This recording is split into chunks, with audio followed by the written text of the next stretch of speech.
seni en çok geliştiren deneyim hangisi oldu? Çok kişisel bir şey bence, çok öznel bir şey, kişiyle alakalı. Bizim sektör biraz sizi sınıflandırmaya, gruplandırmaya meyilli bir yapıda. Hayatta en çok ne için mücadele ettiğini düşünüyorsun? Zor bir soru. Aynı yolu seçmezdim açıkçası. New York'ta yaşadığım ve orada okuduğum dönemden sonra Seni en çok etkileyen şey neydi? oyunculuğa ilk başladığımda dediğiniz zaman benim çocukluğuma Evet. kadar gidiyor bu. Çok ufak yaşta ben tiyatro yapmaya başladım. O yüzden sanırım o döneme bakarak konuşmam Evet. daha mantıklı. Oyun oynama haliydi ya. Bir oyunun içinde olma haliydi yani. Oradan da zaten galiba hep aynı şekilde ilerledi. Peki o zamanlardan hayal eder miydin bu günleri?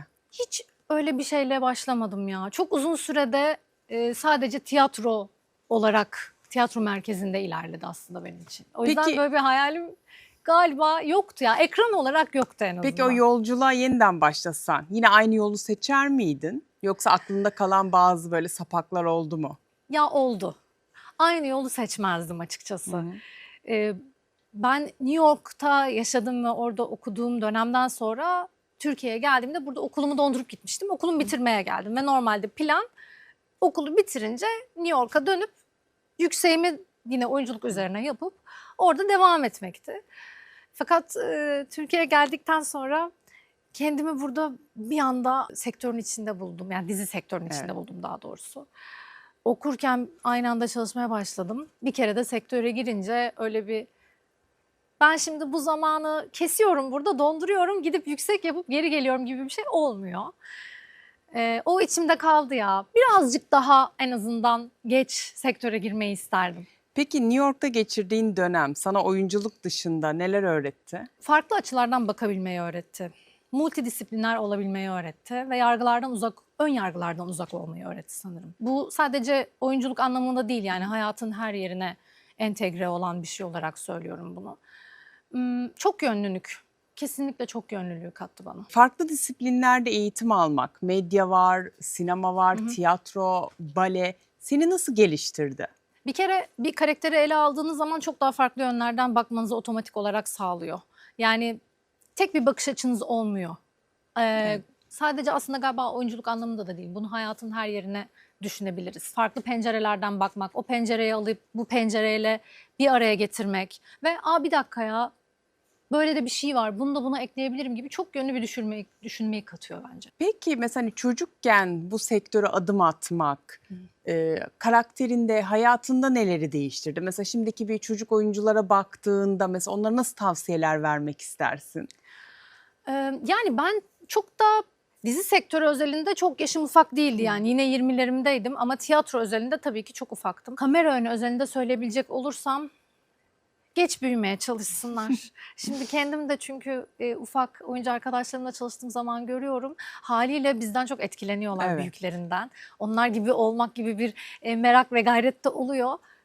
Daha geç büyümeye çalışsınlar. Biraz daha o dünyadan biraz daha izole olup sadece oyun oynama merakı olarak kalmasını onlara, en azından ebeveynlere söylemek isterdim yani. Hani bu bir oyun oynuyor ve orada birazcık orayı tutmak gerektiğini düşünüyorum. Peki sen bir karaktere hazırlanırken en çok hangi aşamadan keyif alırsın? En çok keyif aldığım aşama ilk okuduğum an. Ben biraz tez canlı bir tipim. Kafamdan da böyle sürekli bir şey düşünmeye başladığım zaman 1000 tane düşünce geçiyor. Oradan oraya sekiyor falan. Bir şey gerçekten beni heyecanlandırdığında, bir karakter hikaye heyecanlandırdığında kafam şöyle çalışıyor. Bir dakika, bunun hikayesi böyle. Şurada bir alt metni buraya koyabiliriz. Geçmişine birazcık şunu ekleyelim. Şöyle bir şey giyse nasıl olur? Saçını da böyle yapsak, makyajı da böyle olsa, birazcık postüründe şöyle olsa falan gibi böyle bir sürü sürekli Bir anda onunla oradan yaşamaya oraya. başlıyorsun. Evet, oradan oraya sekip duruyor beynimin içinde. Öyle bir girdap haline geliyor. En sevdiğim aşama o. Çünkü o böyle en heyecanlı olduğum, en böyle adrenalin yüksek olduğu an. Sonra tabii o böyle biraz daha hani duruluyor. O kanallar kendi içinde ayrılıyor. Tek tek hepsine konsantre olmaya başlıyorsun. Biraz daha sakinleşiyorsun. Ama o ilk heyecan benim için galiba en keyifli yeri oluyor sanırım. Harika. Peki sence iyi bir oyuncuyu en iyi yapan şey nedir? Yani doğuştan gelen yeteneği midir, eğitimi midir yoksa disiplini midir? Kesinlikle disiplin. Bu üçü arasında bir şey söylemem gerekirse kesinlikle disiplin olduğunu düşünüyorum. Çünkü çok yetenekli olabilirsiniz ama bir disiplininiz olmadığı zaman bunun devamını getirmediğinizde o yeteneğinizin hiçbir anlamı kalmıyor bana sorarsanız. Eğitim tabii ki önemli. Bence imkanı olan herkes bir öyle ya da böyle eğitimini almalı. Ama eğitim açısından da ben kendim özelimde şöyle düşünüyorum. Bence bu bitmeyen bir eğitim zaten.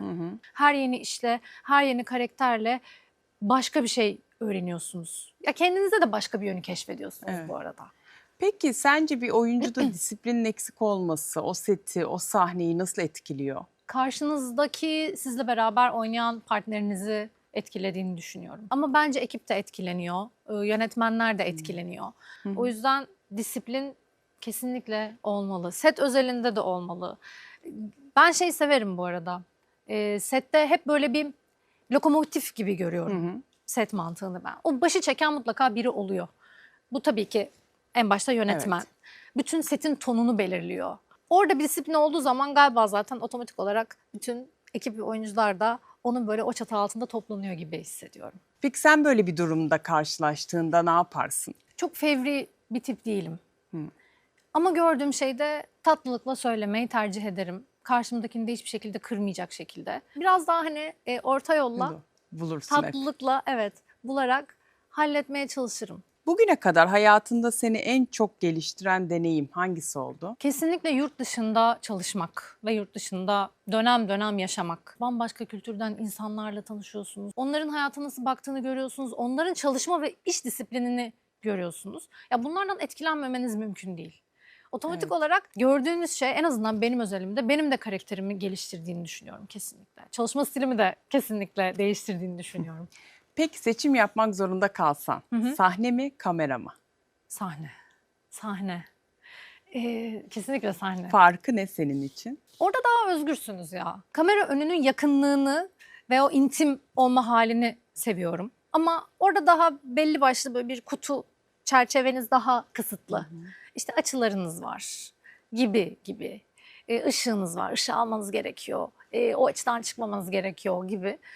Ama sahnede öyle değil. Sahne, tabii ki orada bir çerçeveniz var ama çok daha özgürsünüz. Her gece yeni seyirciyle bambaşka bir dinamik yakalama şansınız var.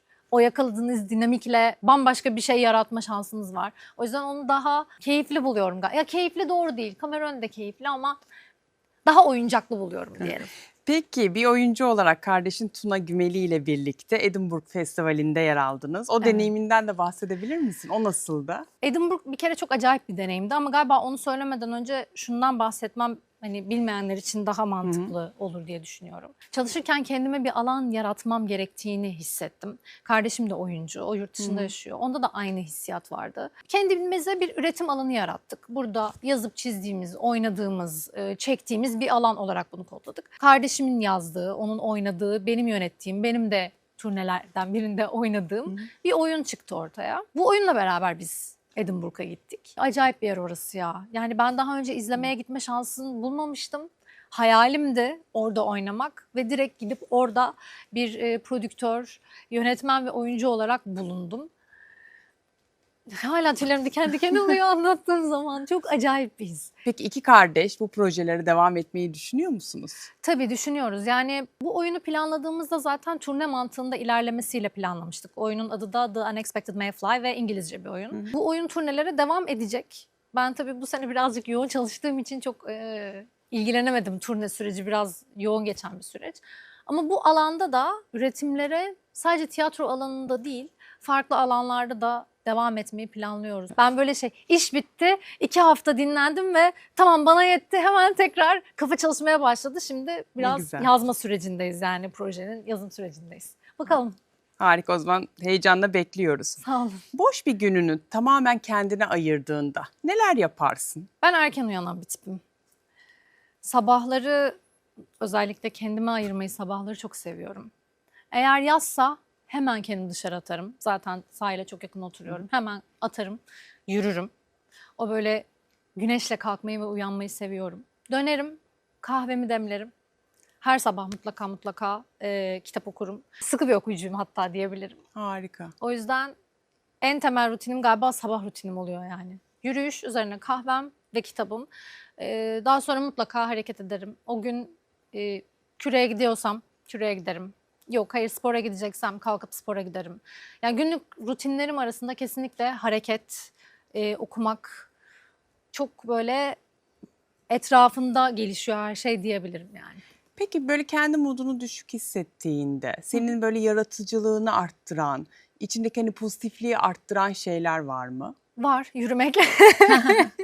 Ya genel olarak hareket etmek beni çok besliyor bence. Hı hı. Birazcık böyle kendimi kötü hissettiğim zaman bir kere kendimi kötü hissettiğimde kendimle kalmayı genelde tercih ederim. Bir kafamı toplamayı tercih ederim.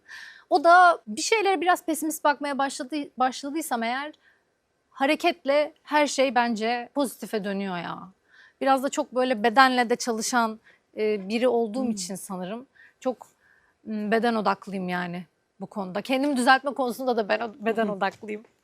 Peki çok küçük yaşta sahnelere çıkmış biri olarak mesela yaş aldıkça neler değişiyor sende? Yani o sahneye girişin, oyuna alışın, mesela onları mesela fark edebiliyor musun kendinde zamanla? Ya fark ediyorum galiba. Bir kere ister istemez o üzerinizdeki çömezlik gidiyor yaşla beraber. Çünkü yaş aldıkça sahne üzerinde olma ihtimali olan şeyler ya da deneyimlediğiniz şeyler artıyor ya. O deneyimlerden bir şeyler alıp cebinize koyup yola öyle devam ediyorsunuz. O yüzden çok daha hani o çömezliğinizi atmış oluyorsunuz. Her şey biraz daha oturmuş oluyor. Hissiyat olarak da oturmuş oluyor. Profesyonellik anlamında da oturmuş oluyor. Dinginleşiyor diyebilirim. O böyle panik hali ya da ne yapacağını bilememe hali biraz daha gidiyor. Heyecan tabii ki var. Hani heyecan gidiyor anlamında söylemiyorum bunu ama o böyle bir elini kolunu nereye koyacağını bilemez ya ilk başlayan insanlar. O kalmıyor. Yani zamanla beraber o gidiyor diyebilirim. Peki sosyal medyayla aran nasıl? Çok da iyi değil. Çok dönemsel bir kullanıcıyım ben. Biraz böyle hani kafama esmesi lazım. Peki gücüne inanıyor musun? Yani sence Kesinlikle. bir oyuncunun sosyal medyası güçlü olmalı mı? Oradan hep beslemeli mi hayranlarını? Yoksa mesela böyle sessiz ve gizemli mi kalmalı? Ya bu tercih meselesi. Sosyal medyanın gücüne inanıyorum ama bir oyuncu sosyal medyayı bu şekilde kullanmalı gibi bir algının doğru olduğuna inanmıyorum. Bu biraz çok kişisel bir şey bence. Çok öznel bir şey, kişiyle alakalı. Ben bir tık daha sanırım gizli kalmayı seven taraftayım. Tabii ki de kendi yine hayatımı paylaştığım dönemler oluyor. Bazen de hiç girmek istemiyorum, hiç bakmak istemediğim zamanlar da oluyor. Ama bu da oradan koptuğum ya da kötü bir dönemde olduğum anlamına gelmiyor mesela. Ya onu elime alıp çok da böyle onunla içli dışlı olmak istemeyebiliyorum. Ya da bazen onu eğlence olarak da görüp bir şeyler paylaşabiliyorum. Ama ille de böyle kullanılmalı, ille de olmalı gibi bir düşüncem benim yok ya. Peki hayatta en çok ne için mücadele ettiğini düşünüyorsun? Zor bir soru. Bu aşk da olabilir. Tabii ki o hani oyunculuk da olabilir. Aile bağları da olabilir. Dostluk da olabilir. Ama en çok ben buna çaba harcıyorum şu hayatta dediğim bir şey var mı? Çaba harcıyordum diyebilirim. Geçmiş zaman için bunu konuşabilirim. Çünkü tabii. şu an bunun bir realitesi yok. Ama bir dönem bakın ben böyle kalifiye bir oyuncuyum. Bunları da yapabiliyorum diye göstermeye çalıştığım ve bakın ben de bunlar da var diye kanıtlamaya çalıştığım ve burada zorlandığım bir dönemim oldu. Çünkü bizim sektör biraz sizi sınıflandırmaya, gruplandırmaya meyilli bir yapıda. Ben de kendimi bundan sıyırmak istedim aslında. Hayır, ben çok yönlü bir oyuncuyum. Bakın bunu da yapabilirim, bunu da yapabilirim. Göstermek istedim. Burada biraz zorlandım. Bunu göstermeye çalışırken zorlandım. Ama şimdi yani şimdi geldiğim noktada, şu an durduğum yerden baktığımda artık böyle bir kaygım yok. Bunu rahatlıkla söyleyebilirim. Kendime bir üretim alanı yarattıktan sonra sanırım bir şeyler benim için değişti. Artık böyle bir derdim kalmadı diyebilirim. Ne güzel. Aynen. Peki şu sıralar hayatında seni en çok heyecanlandıran şey kariyerin mi, özel hayatın mı? Çünkü sezonlar hani Evet. bitti diyelim, yaz Bitti. geldi. Senin için hani şu an kariyer mi, özel hayat mı, hangisi daha çok heyecanlandırıyor? Beni şu an en çok heyecanlandıran şey tatil yapmak. Tatil isteği. Ya yok, dinlenmeye ihtiyacım var ya. Biz çok severek çalıştığım bir işimizi bitirdik, Kuruluş Evet. Orhan'ı. Çok da güzeldi. Evet ya, bir ay geçti üzerinden biz paydos edeli ve böyle içim birazcık cız ediyor açıkçası. Özledim. Yani hiç yalan söylemeyeceğim. tabii. Özledim şimdi ekibimi de işimi de. Ama zor bir iş yani dönem işi Kesinlikle. yapmak. Bence her oyuncunun denemesi gereken bir şey. O yüzden çıktıktan sonra sıkı bir tatile ihtiyacınız oluyor. Ama kariyerim de heyecanlandırıyor. Ne gelecek, ne yapacağız, neye karar vereceğiz, ne çok içime sinecek, ne beni çok heyecanlandıracak gerçekten merak ediyorum. Ya söylerken bunları böyle anlatırken tüylerim diken diken oluyor da. Ne Ben güzel böyle bu biraz heyecan. şeyim. Hani ya verin oynayalım diye böyle dişleri kamaşan bir oyuncuyum yani. Harika, Hadi hadi yapalım. şahane. Aynen. Öyle. Peki aşk hayatında nasıl bir yer kaplıyor? Aşk hayatımda olduğu zaman merkezinde bir yer kaplıyor diyebilirim. Merkeze kesinlikle aldığım bir şey oluyor. Her şeyi onun etrafında şekillendiriyorum diyemem. Ama evet. Yani Biraz da gerçekten galiba- güçlü aşıksan. Hı hı. Mesela onun için nelerden vazgeçersin aşk için? Ya böyle bir vazgeçmek tanımı bana çok da doğru gelmiyor. Karşılıklı fedakarlık yapmak belki daha mantıklı olabilir. Çünkü vazgeçmek dediğimiz zaman sanki kendimizden vazgeçiyormuşuz gibi Evet. duyuluyor. Ama ben kendimi merkeze koymayı birazcık geç öğrenenlerdenim. O yüzden de şu anda kendimi merkeze koyduğum bir hayat benim için çok kıymetli. Karşılıklı olarak orta yolu bulmak doğru olabilir diyebilirim. Vazgeçmek çok sert kalıyor benim için şu an. Aşkta. Aşkta olgunlaştım artık diyorsun. Evet, kesinlikle. Kesinlikle, kesinlikle. Daha dinginim. İlişkilerimde de, arkadaşlık ilişkilerimde de böyle. Aşk özelinde de değil sadece. Daha galiba samimi, güven içinde ilişki kurduğum, güven içinde ilişkilendiğim yerler benim için daha kıymetli. Daha dinginim diyebilirim yani. Harika. Çok teşekkür ederiz Ben teşekkür geldiğin için. ederim. Çok keyifli bir sohbet oldu. Bizim İyi ki için de öyle çağırdınız. oldu. Sağ Çok olun. teşekkürler.